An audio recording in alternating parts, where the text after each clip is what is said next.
Hello, my friend. Welcome to today's episode. I am wondering, have you ever looked at the clock, seen 7:30, maybe earlier, because let's face it, 7:30 is a sleep in, and thought, well, I slept. Why am I still so tired? Or worse, maybe you feel like you've been hit by a truck or you're wading through mud, even though you were in bed by 9:30 and you got a full 8 hours sleep. Hands up, I've been there before. Well, I want you to know that you're not being lazy. You're not some oddity who needs 10 or 12 hours sleep to function. And it's not just life. You certainly don't need to put up with feeling this way. Today, I'm going to be talking you through the real reasons you might be exhausted, especially if you're in your 40s or 50s and perimenopause, and what your body is trying to tell you with this symptom that is fatigue and exhaustion. So stay tuned to the end because I'm going to share with you the first step that you need to take if you want to get your energy back and how to do that. So most of the women that I work with come to me because they're feeling tired or exhausted. They're doing all the right things and going to bed early and trying to protect their sleep, but they're still waking up and feeling really sluggish and exhausted. And like one of my clients, pick any one of them, she said she thought that this was her new normal. This was just how it was. But within a couple of weeks of changing a few things that I suggested to her, she was waking up before her alarm. Like she said, I feel like myself again. I say, you feel like your old self again, but like not old age. Feel like your usual self. That's what I should say, not old self. So hi, I'm Sarah, the perimenopause naturopath, and I've helped hundreds of women over 40 navigate perimenopause with confidence so they feel great in their bodies and reclaim their mood and energy. So if you're feeling like your changing hormones are hijacking your mood, energy, and weight, and you want to change that in a holistic way, then this is the place for you because each episode I share with you my views on what is happening in your body, why you're feeling the way you are, and how you can change that with actionable advice to help you move from chaos to calm and feel more comfortable in your body. So welcome, friend, to episode number 90 of Chaos to Calm. I still can't quite fathom that I'm up to 90 episodes and yeah, you're here with me listening and I hopefully enjoying them and finding them very useful. I love it when you do give me feedback, whether it's positive or negative. I don't mind. It all helps me learn and make sure that the podcast is meeting your needs as the listener. No point in me recording something I like the sound of or I like to listen to if I'm making this for you and to help you. So today I'm asking if you're still tired after 8 hours of sleep, because if you are, we're going to be talking about what might be going on. So the answer is not necessarily just more sleep, because I do want to be clear about that. If you're already doing the right things, so you're eating well or trying to look after yourself and eat well most of the time, getting to bed at a decent hour, like you're in bed around 10, you're not staying up till 1, not smashing back bottles of wine every night, but you're still feeling exhausted, then I'm talking to you and here for you today there as well. Because this isn't just about being busy, a busy mum, or getting older. And I'm always amazed at what people will accept or put up with as part of getting older. And still that we hear that if you do present to your doctor, you'll quite often hear, oh, well, it's just because you're getting older. Well, yes, of course, our bodies are aging. It's true. And as we age, it is a little trickier to get to sleep. And I cover one of the hormones, melatonin, and how it changes as we age in my free training, the 4 hormones. So I'll put that link is in the show notes. You can go and watch that anytime that you like if you want to understand a bit more how it changes. But just because that is changing and just because it does maybe get a bit trickier sometimes to get to sleep or stay asleep, it shouldn't be normalized feeling tired and exhausted all the time. So we're going to talk today about there's real things happening inside your body during perimenopause that change how you feel, how you function, how you recover, how you sleep. So let's talk through them today. So some of the real reasons that you might be exhausted. First of all, let's cover off your hormonal fluctuations because yes, okay, perimenopause can be a cause, but it's not necessarily always an isolated cause or the only cause as well. So, yes, you might be in perimenopause. Yes, your hormones are changing, and it's not a gentle decline. If you've ever been to see a symphony orchestra playing, it's like when each section's playing at a different tempo or they're all playing different things. That's what it's kind of like with your hormones in perimenopause. We've got progesterone rushing sort of down, but then estrogen is declining, but it's also up and down and clashing against the progesterone there, and testosterone's just sort of meandering along there doing its own thing as well. So those fluctuations, I talked about it in the last episode, I've talked about it in lots of episodes. The fluctuations mess with more than just your period. They mess with your mood, your sleep, your motivation, even your energy production, your gut health. Every cell in your body is impacted by these changes. So yeah, perimenopause hormone fluctuations are a big part of it, especially when we consider that estrogen and progesterone are deeply connected to your mood molecules, your neurotransmitters like serotonin and dopamine. So when they're unstable, those hormones, you might just not feel physically tired, but emotionally or mentally flat too. And so it's worth having a think about and differentiating for yourself. Are you feeling, is your mood flat? Are you sort of more emotionally or mentally feeling flat and tired? Or is it a physical exhaustion as well? So, like, I'm always all about finding the root cause and what's underlying. So, these real reasons that we're going through and talking to you about today, it might not just be one thing for you, it might be your own unique blend or cocktail of these different reasons, but there's still, it's important to understand them and know them so that you can address them or give your body what it needs to help bring back balance within itself. So speaking of hormones, I'm talking now about another reason might be your cortisol rhythm is disrupted. And so cortisol is a hormone that helps you wake up in the morning. So it starts to rise in the early hours of the morning and to get you up out of bed and keep your blood sugar level up so you don't go into a hypoglycemic coma after that big fast overnight. But it is supposed to then sort of in the afternoon and evening decline again and taper off. But, that constant chronic stress or exposure to stressors that our bodies can have and our change in our female hormones that make us less able to deal with the stressors in our life, blood sugar issues can often mess with that cortisol rhythm. And so it can leave you feeling quite groggy in the morning if it's displaced and not rising in the morning as it should, and wired at night. So you might feel really tired, but you can't sleep when it's bedtime. And then you wake unrefreshed, even if you've had 8 hours, because your cortisol rhythm might be dysregulated, but also the levels could be dysregulated. If you've been chronically stressed for a long period of time and you're in burnout, so I have done a past episode on burnout as well, your cortisol levels will be quite low and flat, and that will leave you feeling really flat and exhausted and groggy too. So the other major hormone player in this, in your exhaustion and fatigue, is your thyroid. So your thyroid might be technically normal or fine, depending on how your doctor wants to put it. And it certainly may fall within the normal lab ranges. But if you're feeling exhausted, foggy in your head, you've got weight gain, it's really stubborn, you can't shift it, maybe you're always a bit cold or your hands and feet are quite cold, then it's there.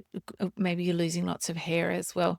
They're all signs that you might not be functioning optimally. Your iron levels might be stubbornly low as well. I've done podcast episodes on your thyroid as well, and I will link to that at the bottom of the podcast episode as well. But even if you're within the normal range, you can still be feeling all of those things and be impacted by your thyroid and its slower function in that normal range. The normal range is certainly not the optimal range there as well. And don't forget that change in progesterone, the lower progesterone in perimenopause, definitely can increase your risk of autoimmune thyroid conditions as well. And I see a lot of undiagnosed thyroid conditions because they're mostly not tested properly or adequately. Or women are told, if they do have antibodies against their thyroid, so their immune system is seeing their thyroid as an enemy, women are often told that they can't do anything about that. But I want you to know that you can reduce thyroid antibodies through what you eat, drink, and do for sure. All right, so let's talk about your little energy factories inside your cells. If I had to pick something in the body that I thought was one of the most fabulously amazing, mind-blowing things, it would be your mitochondria. So your mitochondria are the engines inside your cells. They make energy, your little energy factories. And what's really cool about these is that they used to be bacteria, but we've incorporated them into our cells. So we have bacteria that are part of us. That's super cool. What's also amazing is that within one cell, you might have like 100,000 mitochondria. So in your heart cells, the heart muscles, they need lots of energy. They can have hundreds of thousands of mitochondria in them. It's just amazing. So that, yeah, these little factories pump out the energy for you. But they need nutrients to do this. They need fuel, things like B vitamins, magnesium, CoQ10, iron. Without that, it's hard for them to do their job. So other things that impact the mitochondria too are stress, inflammation, that low-grade immune response, when you're ill, and certain medications can also damage them as well. And that means that your energy production is a lot less efficient. And if you've been told that your cholesterol is high and that you need to take a statin or a cholesterol lowering drug, it's quite likely that you will be deficient in CoQ10, because the enzyme or the medication that they use to reduce your cholesterol production blocks your body's production of CoQ10. So that's why one of the side effects that's listed on the label of those drugs is muscle soreness and fatigue and tiredness. And you can also experience changes in your mood with those as well. So yeah, your mitochondria are best supported by providing them with the fuel that they need, with those vitamins through your diet is adequate, or sometimes in some phases you might need to supplement. For example, if you are taking a medication, then like a statin, you might want to consider taking CoQ10. Maybe your iron is low. If your thyroid is out of whack, if your thyroid is hypothyroid, so slow or low functioning thyroid, it's likely that your iron stores or your iron levels might be low. Let's say you eat vegetarian or vegan, then you'll make B vitamins, particularly B12, could be low. So again, it's not something in isolation. And with nutritional medicine and herbal medicine is the same. So I guess in naturopathy, it's not like there's a pill for every ill, like, oh, okay, you're feeling tired, so you should take CoQ10 and B vitamins. It isn't like that. Like, we're not isolated systems. Your mitochondria are not isolated from the rest of your body. They're in every single cell that you have. And so your thyroid hormones impact all of your cells as well. And I've talked so many times about estrogen, how there's estrogen receptors on every single cell. So none of these things are isolated. And nutritional medicine, herbal medicine, it all works best when you consider yourself as a whole and really understand what's driving what's going on. Now, that can be difficult to do objectively when it's you. And so that's where it can be much easier to have someone on the outside looking in, especially someone that's trained in nutritional medicine or herbal medicine and can see you as a whole and understands pathology testing and how to look at that from a functional or naturopathic perspective there as well. So that's what I'm here for, doing with my clients in the Chaos to Calm method, looking through and looking at that full picture of what's going on for them. The first session that we spend together is an hour deep dive into me finding out more about their health history and putting the pieces together in my mind. And then when I get the pathology, that deepens that as well. So I can explain it to them, but also so I can create a personalized nutrition plan for them, a metabolic balance personalized nutrition plan for them that's really going to help address what's driving, what's underlying, how they're feeling. So your mitochondria are some of the coolest things in your body, I think, for sure, but they do need nutrients. They need fuel, just like any other engine or factory in the world, it needs fuel, and we need to put the right fuel into it there as well. So just going deeper into that as well, lower nutrient reserve. So if we're eating well, or if you're low in key nutrients, your body, it's harder for it to make energy in the mitochondria. But even if things like iron, B12, B9, it makes it difficult for your red blood cells to carry oxygen around your body to your cells, because those mitochondria need oxygen to make energy. So, it's all interconnected, beautiful systems working together. But if we're out of balance, if something is low, let's say we're not eating enough iron, or maybe our thyroid is not functioning well, and that's impacting our absorption of iron from our food. So our stores and our blood levels are low. We're not getting enough oxygen around, even if we're getting all the other B vitamins and CoQ10 and magnesium and things like that. It's difficult for our body or our mitochondria to make the energy, because they're missing that factor of the iron, and they're missing the oxygen there as well. Other nutrients that can heavily impact your energy production and your neurotransmitters, so your energy from that mental or emotional perspective, things like vitamin D, magnesium I've mentioned. And I kind of ironically, in the ironic twist, our bodies are beautifully designed and have feedback loops all over the body. But one that doesn't go quite to plan is when our iron stores are low, we tend to have a heavier period. And so we lose more blood and lose more iron. And then we have lower iron stores and heavier periods, and it continues in that way. So that can really deplete your iron. Of course, your hormone changes in perimenopause, particularly of estrogen and progesterone to some extent, can increase your heaviness of your periods. So quite often in those early years or months of perimenopause, you might be experiencing heavier periods, shorter cycles, so periods coming more frequently because of the hormone changes, but that can exacerbate your nutrient levels there as well. So it's important to have a full range of bloods done. And like, I do that for my clients in the Chaos to Calm method, but in Perimenopause Go, I teach them about what ones to ask for and where they can get those done if they can't get them done via their GP.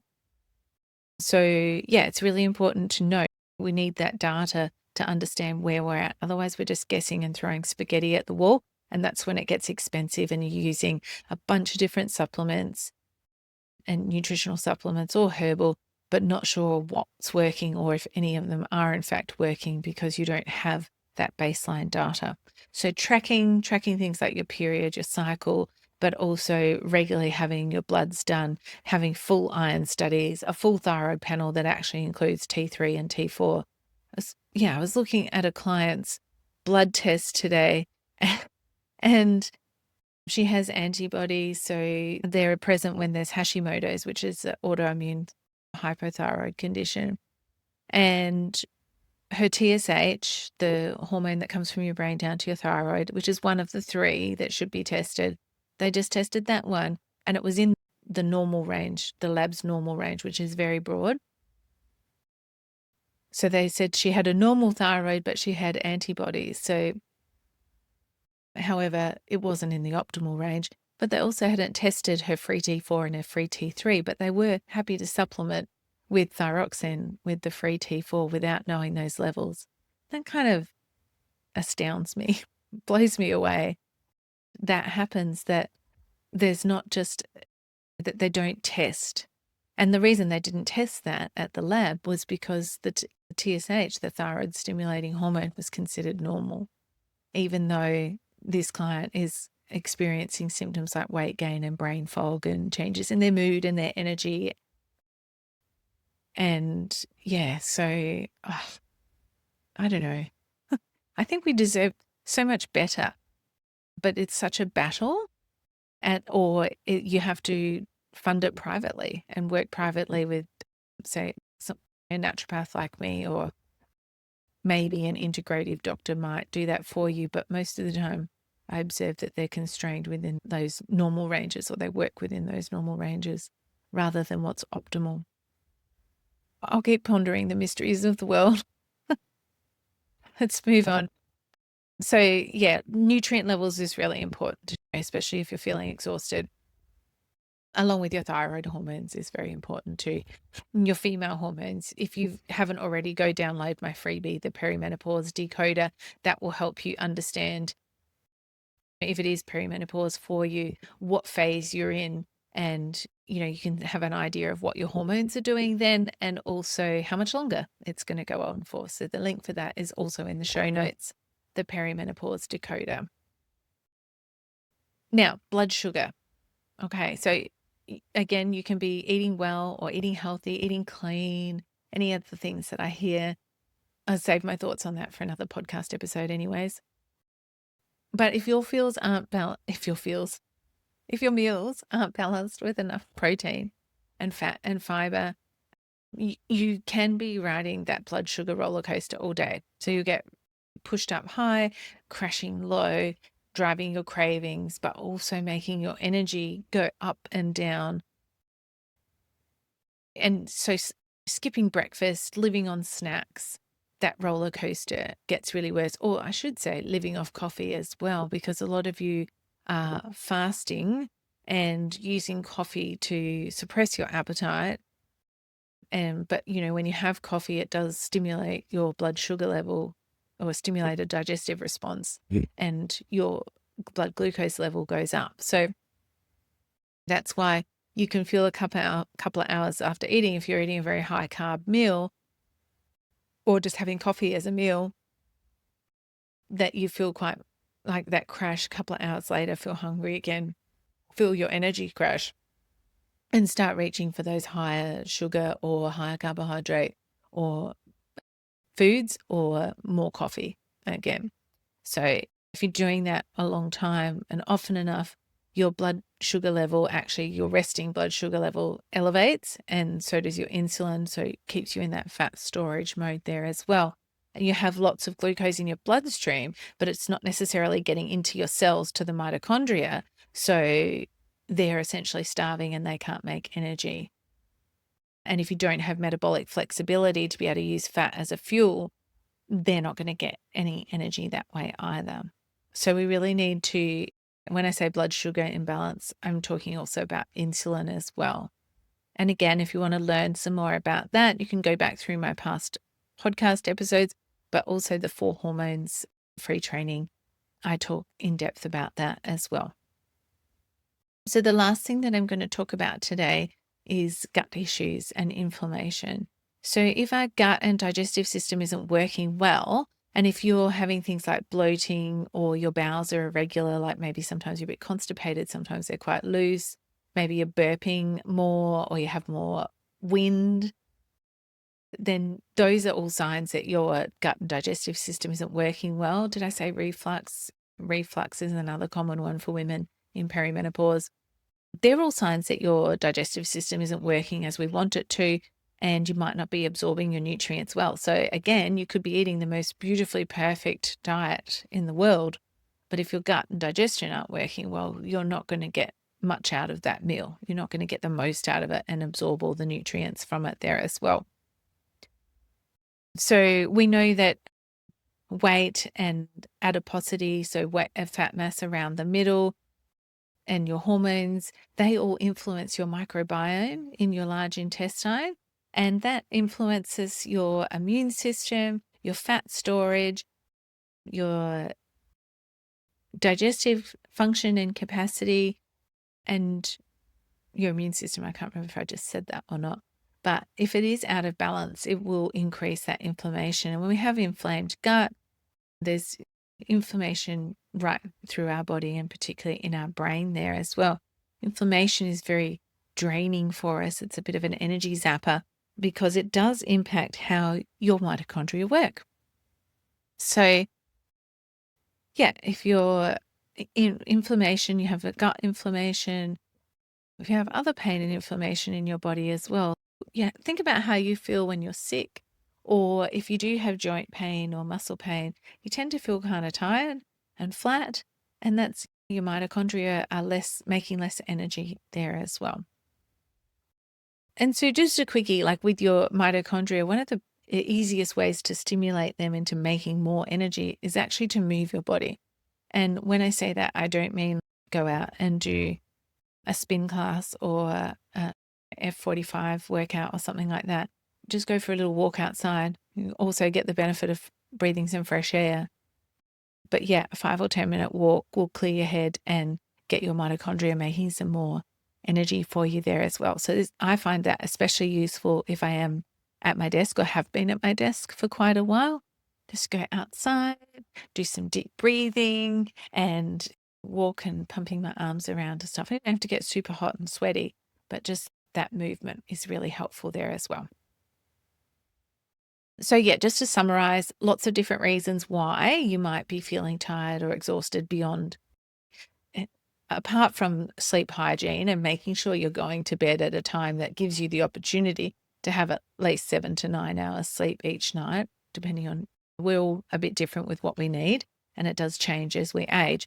But still, so if you're doing all of those things, but still feeling really tired or exhausted, then, these are the areas to check in around your hormones and your nutrient levels and supporting your mitochondria and a healthy blood sugar and insulin levels. It's really important there too. So if you're thinking, yeah, all right, that sounds like me. I think I've got the thyroid or my blood sugar or blah, blah, blah, whichever your special unique blend is. Your next step might be to get some support to uncover what's really driving your fatigue. And so, yeah, as I've mentioned, it's what I do for my clients in the Chaos to Calm method, but also it's what I teach people to do inside Perimenopause Go. So I help you learn how to sort of fuel your body properly and understand what your symptoms are trying to tell you so that you can move through and shift that low energy or shift those energy blocks or drains and, yeah, get back to feeling more like your old self again. So that is all from me for today, my friend. Thank you for tuning in to today's episode and why you might be still tired after 8 hours of sleep. If you found this helpful, then please make sure to follow the podcast so you don't miss future episodes and tips. And while you're there, if you could rate the podcast, leave a review, or message me and let me know what you'd like to hear more of on the show, I would love that. Thank you so much. Your reviews help more women get shown or discover the podcast and transform their perimenopause from chaos to calm. So that, my friend, is all. Thank you again for sharing your time with me today. Until next time, keep transforming your perimenopause from chaos to calm.